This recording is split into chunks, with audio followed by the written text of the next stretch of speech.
Hello friends, आज हम फिर मिलते हैं उसी चैप्टर के साथ, चैप्टर फर्स्ट, जिसका हमने पार्ट फर्स्ट कल कंप्लीट कर लिया था। ओके, तो हमने कल देखा था कौन कौन सी रिएक्शन, कॉम्बिनेशन रिएक्शन और डीकम्पोजिशन रिएक्शन। और डीकम्पोजिशन रिएक्शन में हमने फर्स्ट टॉपिक जो था हीट, वो हमने कंप्लीट कर लिया था, जिसे हम थर्मल डीकम्पोजिशन भी कह रहे थे। ओके, तो आज हमें स्टार्ट करना है एक्टिविटी 1.7। तो let's see what it is given in the activity 1.7. Take a plastic mug, drill 2 holes at its base and fit rubber stoppers in these holes. Insert carbon electrode in these rubber stoppers as shown in figure 1.7. तो ये activity हमें क्या बता रही है कि आपको एक प्लास्टिक मग लेना है। ठीक है, सबके घरों में प्लास्टिक मग इजीली अवेलेबल होता है। ठीक है, उस प्लास्टिक मग में आपको 2 होल्स ड्रिल करने हैं। Okay, you have to make 2 holes in the plastic mug at its base, मतलब नीचे की तरफ। और यहाँ पे आपको 2 रबर स्टॉपर्स लगाने हैं, rubber stoppers in these 2 holes.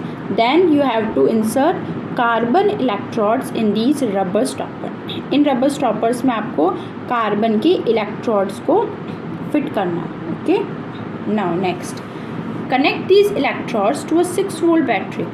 फिर आपको इसको एक 6 वोल्ट की बैटरी से इसको कनेक्ट करना है।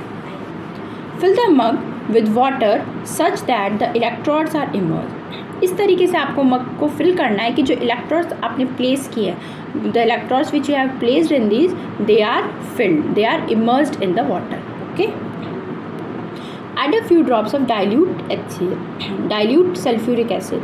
Basically 3 types of acids are there which are strong. Okay, acids तो बहुत होते हैं, लेकिन basically mainly 3 type of acids which are strong in nature.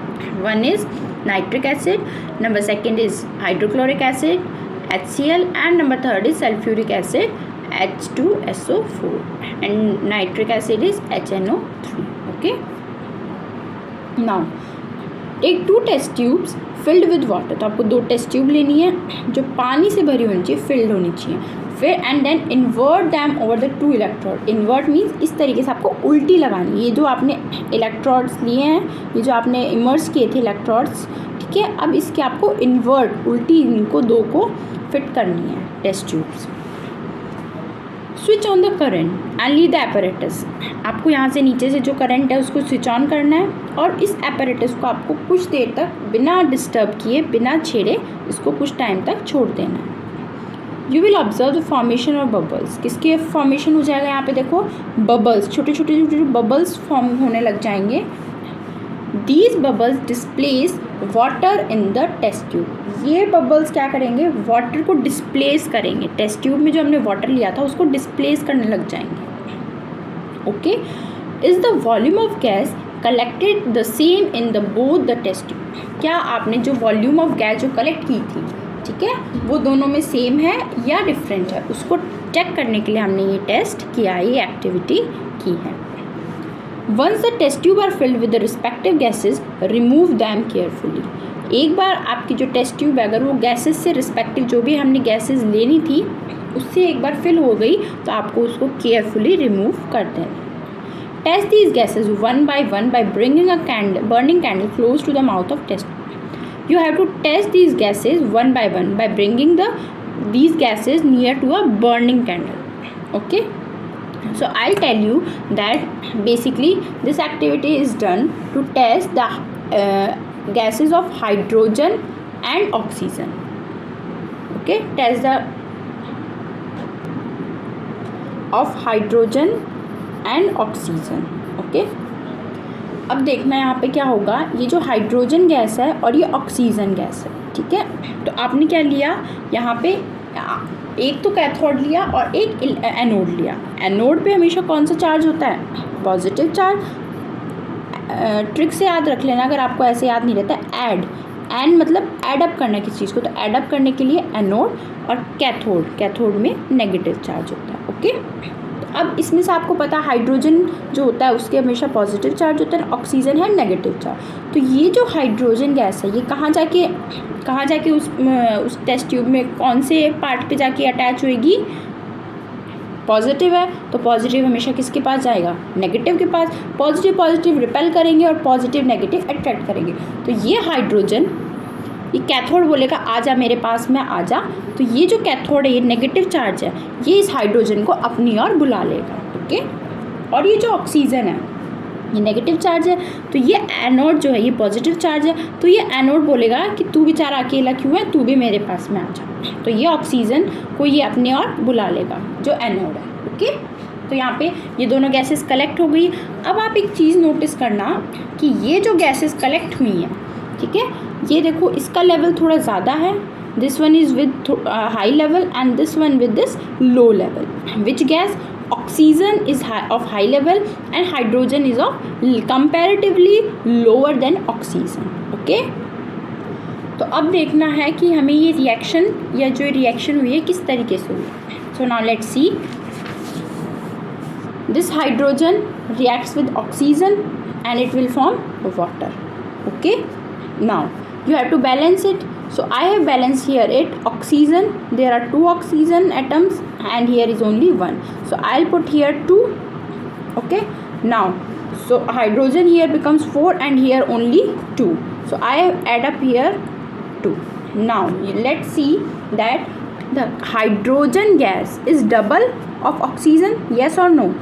यहाँ पे हाइड्रोजन कितने हैं 4, ऑक्सीजन कितनी है 2। तो हाइड्रोजन जो गैस है वो ट्वाइस है किसकी, twice the gas contained here is oxygen. Oxygen की कितनी है, ट्वाइस है। Okay, now let's C,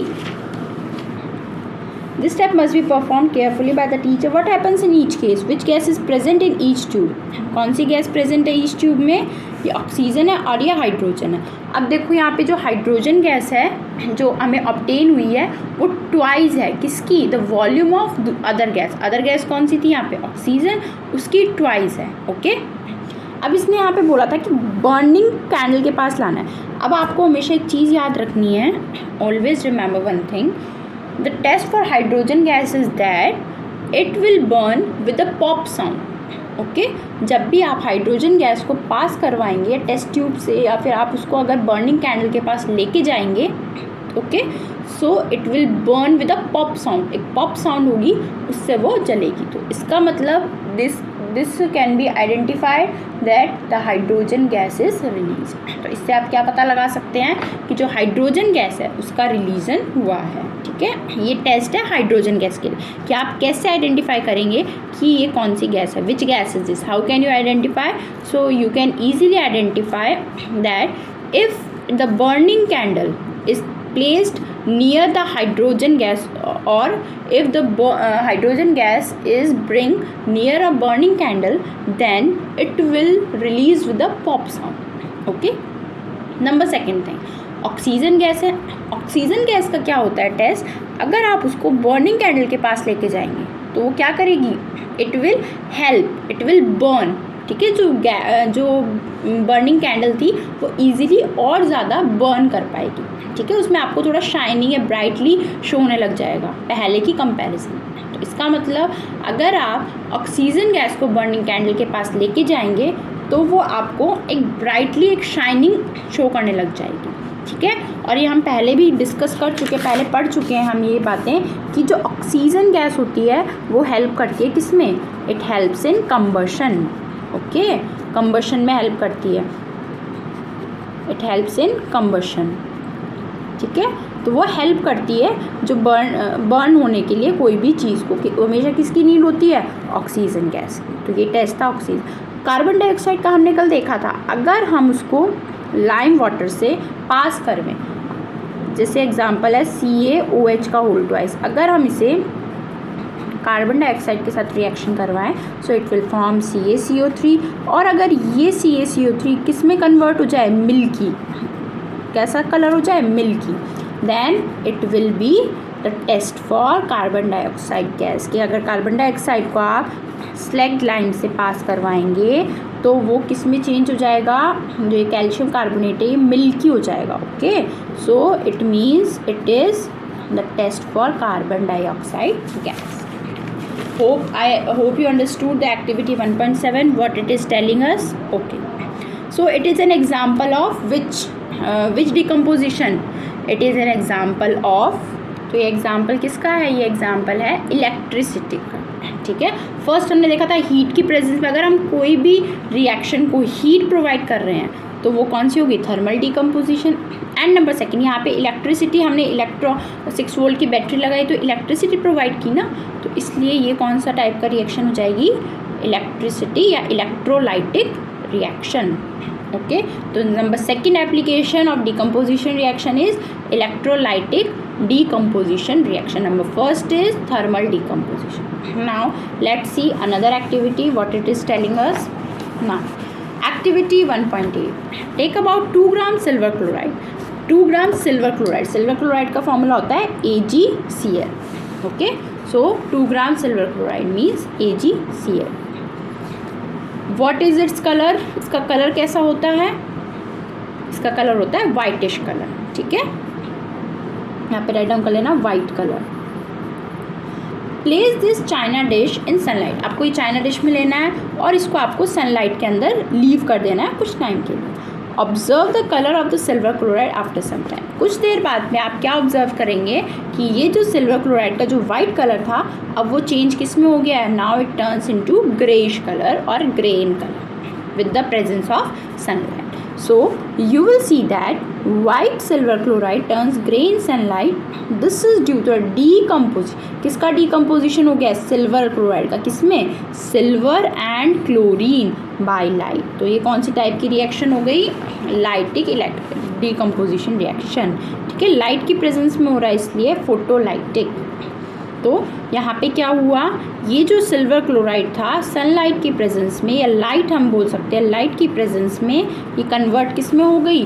this is converted into silver and chlorine.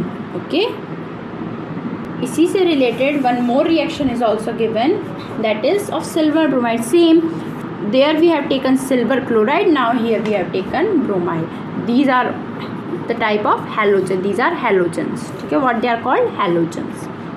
chlorine, bromine, iodine, okay, and fluorine also. it's in the presence of sunlight it will form the same thing, silver and bromine. there is chlorine, here is bromine, nothing else. okay, अब देखो इस reaction का use कहाँ होता है? This reaction are use in black and white photograph, जो photography करवाते हैं ना ब्लैक एंड वाइट, उसके अंदर इस रिएक्शन का यूज़ किया जाता है। Okay, so what form of energy is causing these decomposition? कौन सी टाइप ऑफ एनर्जी है? एक तो हमने कल देखी थी एक्सोथर्मिक। एक्सोथर्मिक मीन्स जहाँ पे हीट का रिलीजन होता है या फिर हीट बाहर निकलती है। एक्सो मैंने कल आपको समझाया भी था, एक्सो मीन्स कोई भी चीज़ का बाहर निकलना। ओके, तो वो थी एक्सोथर्मिक। अब यहाँ पे देखो, we are seen decomposition require, उसको ज़रूरत पड़ती है, रिक्वायर करता है किसकी? एनर्जी की। अब एनर्जी हमने देखी या तो लाइट की फॉर्म में करेगा या इलेक्ट्रिसिटी या फिर हीट की फॉर्म में। So either in the form of heat, light और electricity for breaking down the reactant. Reactant को ब्रेक डाउन होने के लिए या तो हीट, लाइट या इलेक्ट्रिसिटी के फॉर्म में करेगा ये break down. So underline this, the reaction in which energy is absorb are known as endothermic reaction. जहाँ पे एनर्जी एब्जॉर्ब, एंडो मीन्स अंदर जाना, ठीक है, और एक्सो मीन्स बाहर जाना। तो जो रिएक्शन जहाँ पे एनर्जी एब्जॉर्ब हो रही है that one is known as endothermic reaction. Okay, now so till here we have completed the combination reaction and decomposition. now the third type of reaction is displacement. Displace से पता चल, displace करना मतलब एक चीज़ को दूसरे से हटा देना, रिमूव कर देना, ठीक है। एक चीज़ जो है वो डिस्प्लेस। अब डिस्प्लेस से आप कैसे समझ सकते हैं? जैसे एग्जांपल है जंगल में, सपोज़ एग्जांपल मैं एक छोटा सा एग्जांपल देके बताती हूँ। सपोज़ एक आप जंगल में गए, वहाँ पे आपको एक शेर देखा, एक लायन था वहाँ पे, और एक आपने वहाँ पे देखा और एक वहाँ पे डियर था, ठीक है। अब डियर बेचारा उस लायन के सामने क्या है? कुछ नहीं है। तो क्या हो गया इसका मतलब? सपोज़ अगर मान लो डियर और लायन की सपोज़ फाइटिंग होती है तो किसी चीज़ को लेके, तो ऑब्वियसली वो चीज़ कौन ईजिली कैच कर पाएगा? लायन, ठीक है। तो लायन ने क्या कर दिया? डियर को वहाँ से डिस्प्लेस कर दिया और खुद की वहाँ पे अपनी जगह बना ली उसने, ठीक है। उसने उसको वहाँ से रिमूव किया और वहाँ पे आके उसने अपने खुद की जगह बनाई और इजीली वहाँ पे वो सर्वाइव कर लिया है, सस्टेनेबल हो गया, ठीक है, सस्टेन कर रहा है। तो ये तो हो गया डिस्प्ले। अब एग्जांपल अगर हम देखें, सपोज लायन और टाइगर की फाइटिंग हो जाती है, ठीक है, एग्जांपल दे रही हूँ मैं, लायन और, तो लगभग ये दोनों एक जैसे बराबर से ही होते हैं, ठीक है। तो अगर मान लो लायन और टाइगर की कोई बात को लेके फाइटिंग हो जाती है, तो यहाँ पे जो हाईली रिएक्टिव या जो ज़्यादा ताकतवर होगा वो कम वाले को डिस्प्लेस कर पाएगा, ठीक है। और अगर कम ताकतवर होगा तो वो हाईली को डिस्प्लेस नहीं कर पाएगा, वो तो ऑलरेडी इतना ताकतवर नहीं है, ठीक है। तो जो हाईली रिएक्टिव होता है वो इजीली क्या कर देता है, लो रिएक्टिव को डिस्प्लेस कर देता है, लेकिन जो लो रिएक्टिव होता है वो हाई रिएक्टिव वाले को डिस्प्लेस नहीं कर पाता, ठीक है। तो अब हम इसमें देखते हैं कि एक डिस्प्लेसमेंट रिएक्शन है। इसमें क्या दे रखा है आपको, take 3 iron nails and clean them by rubbing with sandpaper. इनको आपको किससे क्लीन करना है, सैंड पेपर। सैंड पेपर मैंने आपको कल भी एक्सप्लेन किया था, जिसको हम बोलते हैं raise mark. Take 2 test tube marked as A and B. 2 test tube लेनी है आपको, एक ए टेस्ट ट्यूब लेनी है, एक बी टेस्ट ट्यूब लेनी है। In each test tube take about 10 ml copper sulphate solution. Copper sulphate solution का फॉर्मूला होता है CuSO4, ठीक है। तो आपको एक कॉपर सल्फेट सॉल्यूशन लेना है, ठीक है, हर एक टेस्ट ट्यूब में थोड़ा 10 ml। The 2 iron nails with the thread tie 2 iron nails. आपको 2 आयरन नेल्स को टाई करना है धागे से और उनको इमर्ज डूबने देना है उनको copper sulphate solution in test tube B for about 20 minutes. सिर्फ टेस्ट ट्यूब बी में आपको उसको लीव करना है 20 मिनट्स के लिए, ओके। कि 1 iron nail aside for comparison. एक आयरन नेल को आपको साइड में रखना है कंपैरिजन के लिए, okay, understood. Now after 20 minutes take out the iron nail from the copper. जो आपने कॉपर सल्फेट सॉल्यूशन में जो आयरन नेल को इमर्स किया था, अब उसको आपको बाहर निकालना है। Compare the intensity of the blue colour of copper sulphate solution in test tube A and B. अब आपको उसके कलर को कंपेयर करना है, इंटेंसिटी को, जो ब्लू कलर जो कॉपर सल्फेट सॉल्यूशन था दोनों में। Also compare the colour of the iron nail dipped in the copper sulphate solution with the one capped aside. एक जो आयरन नेल आपने जो डिप की थी उसको और एक आपने जो साइड में रखी थी, इन दोनों को भी आपको कंपेयर करना है। तो क्या होगा यहाँ पे, देखते हैं आगे। Now let's see what will happen. तो आपको ये डायग्राम में दिखा रखा है, शो कर रखा है। Iron nail taken out from the copper sulphate solution is of this colour and this simple iron nail is of this colour. Now see what will happen. Why does the iron nail become brownish in color and the blue color of copper sulfate solution fade?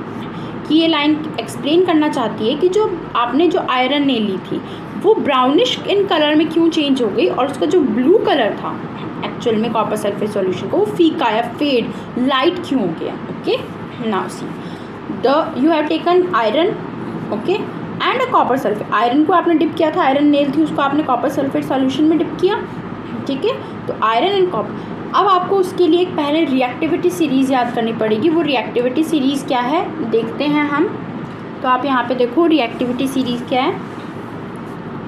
सबसे first मैं write down कर रही हूँ के होता है potassium, then Na sodium, then calcium, then magnesium, aluminium, zinc, iron, lead, copper, Ag gold and Au Ag is silver and Au is gold, okay।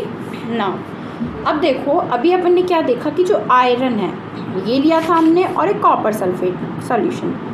तो अब आप बताओ, अच्छा इसका रिएक्टिविटी ऑर्डर होगा इधर से इधर, ठीक है, फ्रॉम बॉटम टू टॉप। तो इसमें कहने का मतलब है सबसे लेस रिएक्टिव Au, फिर उससे ज़्यादा Ag, फिर देन कॉपर, देन लेड, इस तरीके से आगे आगे चलता जाएगा। तो अब हम ये अभी हमने ये देखा कि जो आयरन है वो क्या कर रहा है, कॉपर सल्फेट सॉल्यूशन में है, ठीक है। तो आयरन ने ईजिली इसको डिस्प्लेस कर दिया यहाँ से, क्योंकि आयरन क्या है, कॉपर से ज़्यादा रिएक्टिव है, okay, understood. Iron is more reactive than copper, so it will displace copper from its solution and iron will take its place, okay। so iron plus copper sulfate solution, so it will form iron sulfate solution and this copper. Okay, so in this reaction iron is displaced or removed. तो iron यहाँ से displace हो गया, ठीक है, और उसने क्या कर लिया, अपनी जगह ले ली, ठीक है, अपनी पोजीशन ले ली from the copper sulfate solution. So this reaction is known as displacement reaction. Displacement reaction सिर्फ इसे ही बोलते हैं. अब एक चीज़ आप याद रखना, सबसे लेस रिएक्टिव जो मेटल है, I am talking about metal, that is copper. Only it is more reactive than only two metals, that is gold and silver. ठीक है, सिल्वर एंड गोल्ड, इन दो से ही ज़्यादा रिएक्टिव होता है copper. Otherwise it will always in the low reactive metal. Okay, बाकी सबसे ये सबसे कम लेस रिएक्टिव है, लेस रिएक्टिव मेटल है, सिर्फ सिल्वर एंड गोल्ड से ये ज़्यादा रिएक्टिव है. Okay, so this is about the displacement reaction. Now some other examples are given. It is of zinc and copper sulfate. Same, अभी आपको मैंने बताया, तो कॉपर सबसे लेस रिएक्टिव है, तो जिंक आके उसकी पोजीशन ले लेगा, उसकी जगह ले लेगा, सो it will displace copper from its solution. Now let's C next, PbCuCl2. Same, यहाँ पे भी कॉपर है, तो कॉपर ने Pb ने उसको डिस्प्लेस किया लेड ने, और क्या बना लिया, lead chloride and copper. Okay, so zinc and lead are more reactive than copper, so they displace copper from its compound. तो ये कुछ examples थे किसके, displacement reaction. Okay, so displacement reaction is that in which the high reactive metal displaces the less reactive or low reactive metal from its salt solution. That is known as displacement reaction. Okay, now move on further. Now the last and the important reaction is double displacement reaction. Now let's see what is in this. You have to take sodium sulfate solution. What is the formula of sodium sulfate? Sodium sulfate formula is Na2SO4 plus another test tube. You have to take barium chloride solution. Barium chloride solution is BaCl2. What it will form? It will form, this is positive, this is negative, this is positive, this is it will form NaCl plus BaSO4. Okay, so it will form. Now let's see. You will observe that a white substance which is insoluble in water. मैंने आपको starting में ही बताया था कि एक ऐसा substance जो कि इनसॉल्युबल होता है वाटर में, और वो रिमेन इन द बॉटम और settle down in the bottom, this is only known as nothing else but only precipitation reaction. Okay, this insoluble substance formed is known as precipitate, and this reaction which produces a precipitate is known as a precipitation reaction. If anyone remembers, we have done this type of reaction in the starting only in activity 1.2, that is given lead nitrate and potassium iodide. Remember or not? Okay, so in that one PPT is formed which is known as PbI2, and I have told you which is of yellowish in color. Okay, ठीक है, तो same उसी तरीके से यहाँ पे भी एक वाइट कलर का PPT फॉर्म हो रहा है जिसका नाम है BaSO4. BaSO4 is a PPT which is of whitish in color. Okay, so this PPT is formed and this is known as a precipitation reaction. Okay, चलो, तो double displacement reaction what it is, now let's see. So what causes this? The white precipitate of BaSO4 is formed by the reaction of SO4 2- and barium 2+. The other product formed is sodium chloride which remains in the solution. तो ये sodium chloride तो एक तरह से salt है जो solution में रहता है.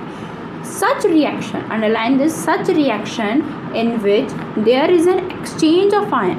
Only क्या हो रहा है यहाँ पे, सिर्फ और सिर्फ ions का exchange हो रहा है. ions का exchange बोले तो this one is positive and this one is negative, this one is also positive and this. तो ये positive सिर्फ इस negative के साथ जाके attach हो रहा है और ये positive इस negative के साथ अच्छा है. सेम हमने activity 1.2 में यही किया था कि जो lead nitrate था और potassium iodide था, वो हमने उनकी सिर्फ एक्सचेंज किए थे आयंस। ओके, तो सिर्फ जहाँ पे आयंस का एक्सचेंज होता है, पॉजिटिव जो है वो दूसरे वाले एलिमेंट या दूसरे वाले कंपाउंड के नेगेटिव के साथ जाके अटैच होता है, this one is only known as double displacement reaction. Okay, now our last topic is oxidation and reduction. Oxidation and reduction. Now, heat a china dish containing about 1 gram copper powder. You have to heat china dish. You have to heat copper powder in a china dish. What do you observe? The surface of copper powder becomes coated with black copper oxide. Why has this black substance? आपने जो copper powder लिया था उसकी जो coated हो जाती है, किसकी कोटिंग हो जाती है? ब्लैक कॉपर ऑक्साइड की। ओके, सो ये जो ब्लैक कलर सब्सटेंस ये क्यों फॉर्म हुआ? This is because oxygen is added to copper and copper oxide is form. यहाँ पे किसका एडिशन हुआ है? ऑक्सीजन का। Okay, so it will form copper plus oxygen in the presence of heat, it will form copper oxide. If hydrogen gas is passed over this heated material, the black coating on the surface turns brown as the reverse reaction takes place and copper is off. Same इसी की अगर हम reverse reaction देखें तो यहाँ पे क्या हो रहा है? कॉपर ऑक्साइड की अगर हम हाइड्रोजन गैस से रिएक्शन करवाएं तो यहाँ पे ये फॉर्म कर लेगा copper plus water. Okay, so now let's see very important this whole paragraph that if a substance gains oxygen, अगर कोई भी सब्सटेंस ऑक्सीजन ले लेता है तो इसका मतलब वो क्या हो गया? ऑक्सीडाइज. फॉर एग्जांपल देखो यहाँ पे इस कॉपर ने यहाँ पे ऑक्सीजन ले ली तो ये कॉपर ऑक्साइड में, तो इसका मतलब ये जो है ये क्या हो गया यहाँ पे? Oxidise means addition of oxygen. Addition of oxygen is oxidise या oxidation reaction. Okay, so if a substance gains oxygen it is said to be oxidized, and if a substance loses oxygen it is said to be reduced. ठीक है, तो same इसका उल्टा अगर हम देखें तो hydrogen is gaining oxygen. Hydrogen जो गैस है वो ऑक्सीजन गेन कर ले रही है. यहाँ पे देखो ये पिक्चर में शो कर रखा है, इस हाइड्रोजन यहाँ पे वाटर गेन कर रही, ऑक्सीजन गेन करके वाटर फॉर्मेशन कर रही है. तो यहाँ पे ये क्या हुआ है? Oxidation. What it is has made? Oxidation या ऑक्सीडाइज्ड हुआ है. and this copper oxide has reduced to copper, so it is a reduction. Okay, so is gaining oxygen and being oxidized. in other word अगर हम बोले कि एक reactant oxidize होता है और दूसरा while the other gets reduced, this type of reaction is known as oxidation reduction reaction or redox reaction. Very important. What is a redox reaction? A substance or a reactant which gets oxidized while the other substance gets reduced. Such type of reaction are known as redox reaction. तो अब देखो इसमें यहाँ पे reduction हुआ and this one got oxidized. हमेशा याद रख लें जहाँ पे भी ऑक्सीजन का लॉस हो रहा है या जहाँ से ऑक्सीजन रिमूव हो रहा है दैट वन इज़ रिडक्शन. जहाँ पे भी ऑक्सीजन का एडिशन हो रहा है that one is oxidation reaction. Now some other examples, जैसे यहाँ पे देखो ये ZNO है, ZNO यहाँ पे कन्वर्ट हो गया C ओनली Zn, तो ये क्या हुआ है? Reduction. This one is reduced और reduction. And this copper to copper monoxide is oxidation. Okay, understood? चलो, so in activity 1.31 carbon is oxidized to carbon monoxide and ZNO is reduced. Okay, in reaction this HCl is oxidized to chlorine, whereas oxidized क्यों है? क्योंकि यहाँ से hydrogen remove हुआ है. Okay, hydrogen यहाँ से क्या हो गया? रिमूव, इसलिए यहाँ पे ऑक्सीडेशन या ऑक्सीडाइज्ड हो गया. whereas MnO2 is reduced because O2 जो है वहाँ से रिमूव हुआ है and it will form MnCl2.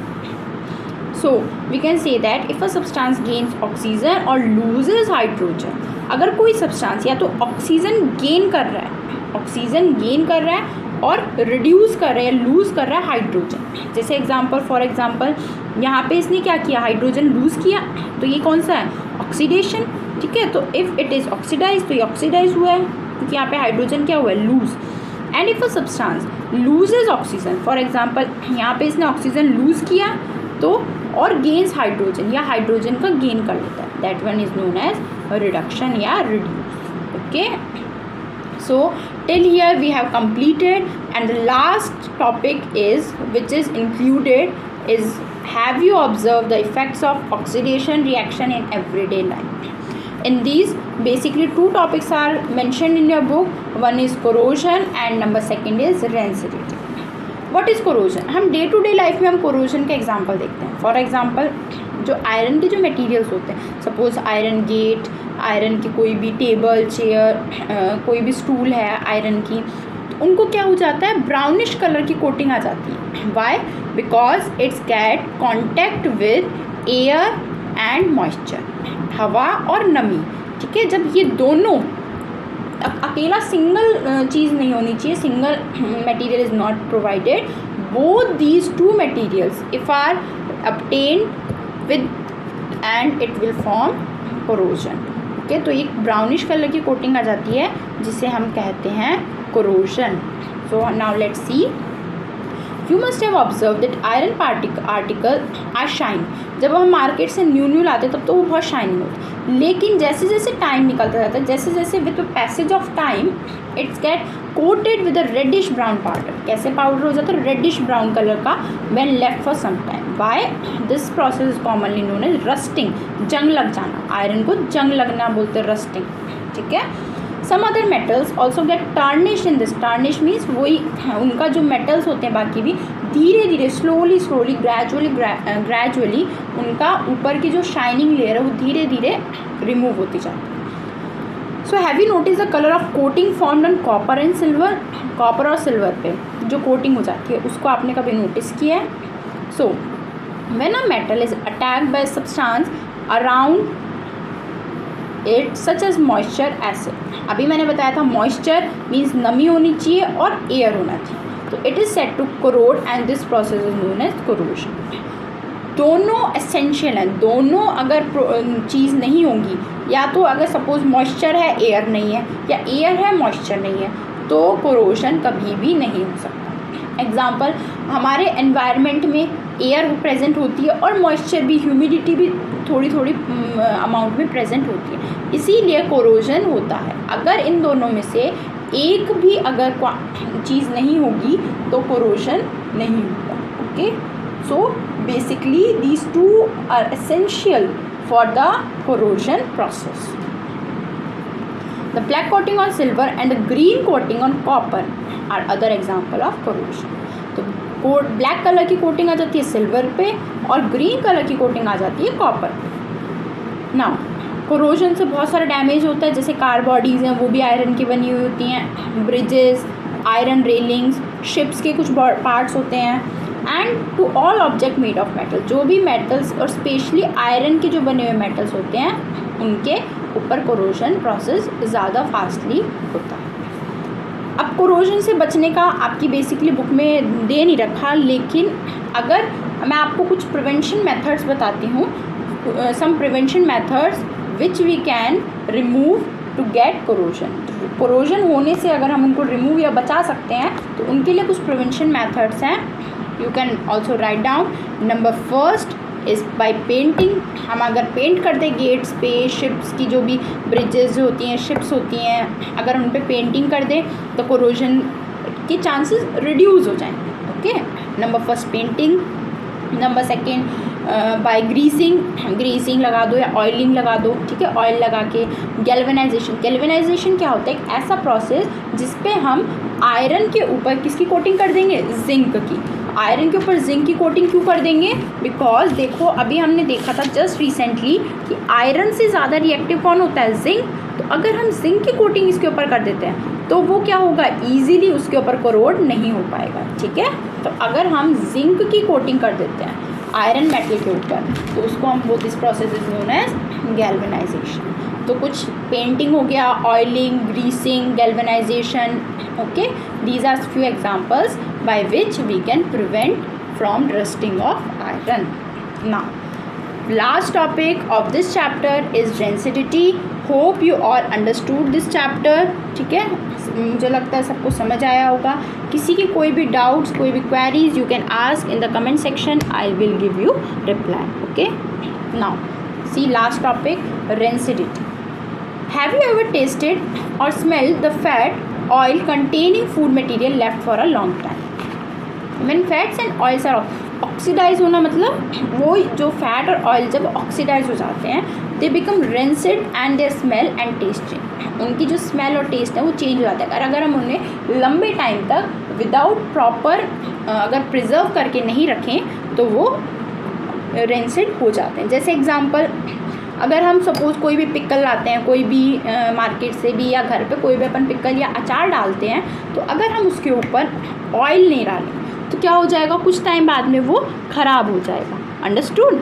तो कुछ टाइम बाद में उसके ऊपर ख़राब हो जाएगा, वाइट वाइट फंगस टाइप में उसके ऊपर एक लेयर आ जाएगी। ठीक है, तो वैसे ही अगर रेंसिड क्या होता है कि कोई भी सब्सटेंस अगर लंबे टाइम तक अगर हमने उसको प्रिजर्व नहीं करके रखा और अगर हमने उसको सेफली नहीं रखा तो उसके ऊपर एक लेयर या वो उसका जो स्मेल और जो टेस्ट है वो चेंज हो जाएगा।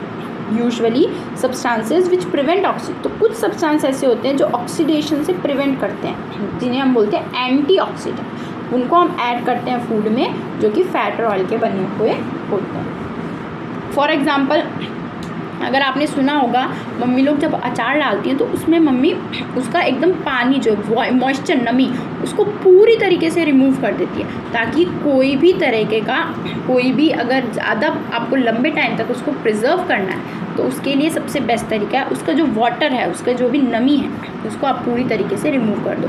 इसलिए उनको धूप में रखती है मम्मी। ठीक है। एंड नंबर सेकेंड, उसमें सॉल्ट ऐड किया जाता है। ठीक है, ताकि जो लंबे टाइम तक है वो पिकल जो आपका अचार जो है वो ख़राब ना हो। ठीक है। So keeping food in air tight, दूसरा मेथड है एयर टाइट कंटेनर्स में। जैसे एग्जांपल, आप चिप्स लाते हो मार्केट से, ठीक है, तो वो उसमें आपने देखा होगा उसमें बहुत चिप्स तो थोड़ी सी होती हैं और उसमें बहुत सारी हवा या फ्लफ़ी जो एकदम ऊपर से वो होता है वो दिखाई देता है उसमें, क्योंकि उसमें कौन सी गैस फिल्ड होती है, नाइट्रोजन गैस। ठीक है। So keeping food in airtight container help to slow down मतलब धीरे धीरे ऑक्सीडेशन होगा। इसी तरीके से chips manufacturers usually flush bag of chips with gas such as nitrogen to prevent the chip from getting oxidized. तो chips के जो होते हैं चिप्स के जो पैकेट्स होते हैं उनमें क्या होती है, नाइट्रोजन गैस, ताकि वो ईजिली ऑक्सीडाइज ना हो पाए और उनका जो टेस्ट है वो भी ना ख़राब हो और वो लंबे टाइम तक प्रिजर्व रह सके। ओके, सो ये वेरी वेरी इंपॉर्टेंट क्वेश्चन है, कई बार बोर्ड एग्जाम में पूछा भी जाता है और पूछा भी गया है। ठीक है, तो प्लीज़ अंडरस्टैंड दिस प्रॉपरली कि why nitrogen gas are flushed in the bags of chips या इन चिप्स बैग्स।